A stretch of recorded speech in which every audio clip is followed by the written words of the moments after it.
Are you the strongest because you are Satoru, or are you Satoru Gojo because you are the strongest domain expansion? Zing the area, welcome to the Nerdverse. There are characters who do not belong only to the story in which they were created. They escape the control of the narrative, transcend the work itself, and begin to exist above it. These are characters who stop being just part of the plot and become the very symbol of the story.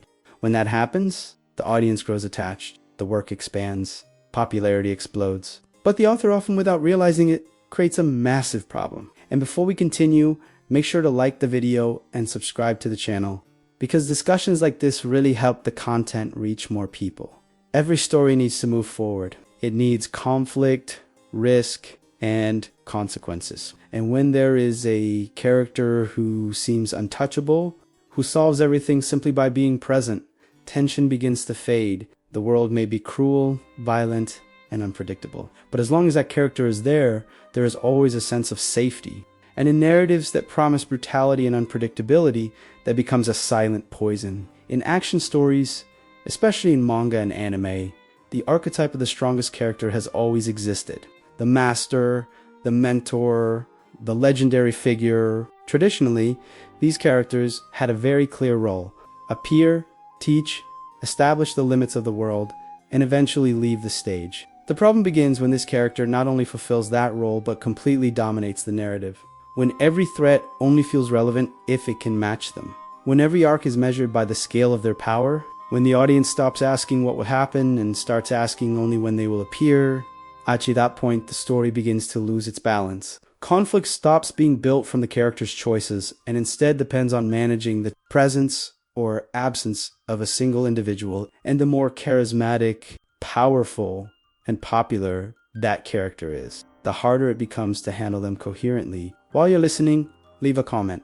Which character do you think fits this description perfectly? Many modern works sell themselves on the promise of a cruel world, where no one is safe, where there is no plot armor and any mistake can be fatal. This kind of narrative works because it creates real tension. The reader or viewer feels that everything could go wrong at any moment. But that promise only holds if it is applied fairly. If there's someone above those rules, someone who never pays the price, the world no longer feels so cruel.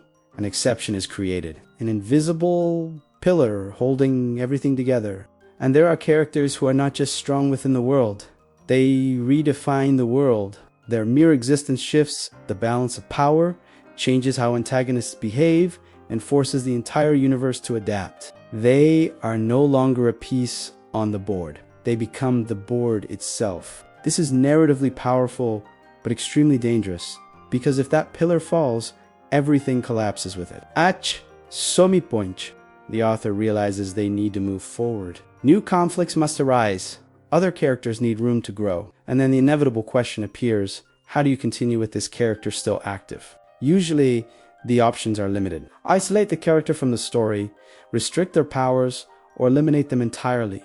Each of these choices carries enormous risks. Isolation can work for a while, but it demands constant creativity. Limitation requires very clear and well-defined rules, and elimination demands flawless execution. Because the bigger the character, the greater the expectations surrounding their end.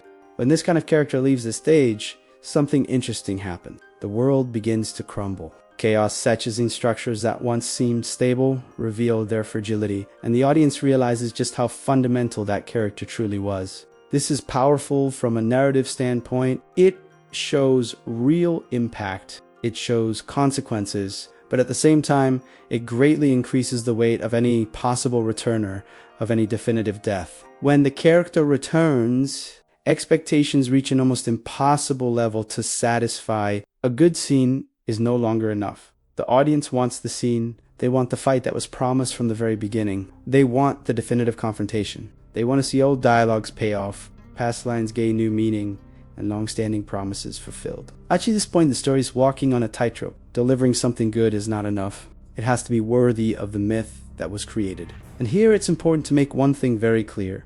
Defeating or killing a powerful character is not a mistake. Mature stories do this all the time.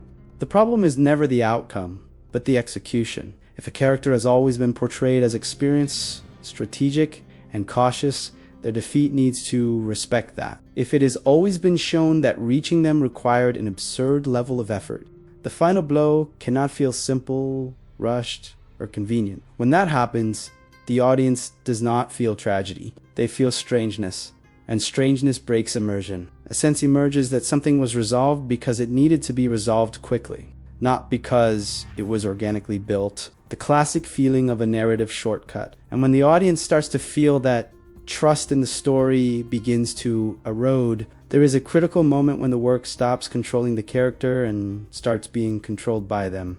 Everything revolves around their presence or absence. Every arc is compared to them. Every narrative decision is judged based on what they would have done. Even after death, they continue to dominate discussions, theories, and criticism. They become a narrative ghost omnipresent and impossible to ignore. And when reception starts to decline, the most dangerous temptation of all appears. Bringing that character back in some form. Not necessarily alive, but present. The problem is that if this return does not have real impact, if it does not generate lasting consequences, it stops being narrative and becomes pure spectacle. The audience can tell when something exists only to generate momentary hype, and instead of saving the work, this often accelerates its decline. Every serialized work lives under pressure. Tight deadlines, absurd expectations, sales numbers, constant audience demand. Not every creator has full freedom, and that must be acknowledged. But there is a clear difference between difficult authorial choices and decisions that feel like they were made out of exhaustion. When the creator themselves shows fatigue, it becomes visible in the narrative. And characters that are too large only amplify this problem. In the end, what remains is not just a story that was told, but the discussion around it. Extremely powerful and charismatic characters elevate a work to incredible heights, but they also make every misstep far more visible. Once something like this happens, the audience begins to analyze everything more critically. Every decision becomes a debate. Every choice feels suspicious. And that permanently changes how the work is perceived. Creating a powerful character is easy. Creating a charismatic one too. What's difficult is knowing how to end their journey. The higher a character rises, the more carefully their fall must be handled. When that doesn't happen, the work doesn't collapse immediately, but something breaks. Trust, immersion, the feeling that everything was under control.